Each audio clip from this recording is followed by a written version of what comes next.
abot mo yung wrench.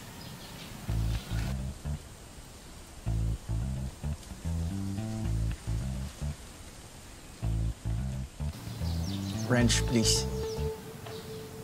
Sir, ano mong size kailangan nyo? Kailangan nyo ba yung adjustable o yung Allen wrench? Pwede rin mo. Yung adjustable na lang. Ah, yung katala.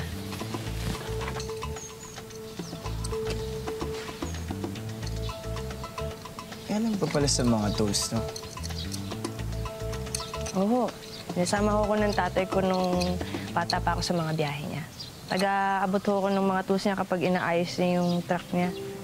Lumana ako kasi sa sakyan ng tatay ko, kaya lagi niyang nire-repair.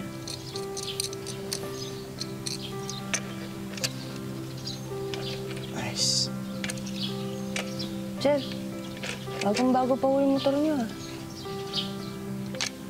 May chine-check lang ako. Hirap siguro maging mayaman, sir, no? Kasi wala ko kayong magawa. Binubunting-ting niyo yung motor niyo kahit wala namang sira, eh. Eh, lilinisin ko nga. Kaya ako tinanggal. Eh, bakit pa ako nakakabit kung na madumi pa? May chine-check nga ako eh. Di mo ba nakikita yung chine-check ko? Ah, sir, mauna na ako, ha? Marami pa kasi akong trabaho, eh. Kasi na ako.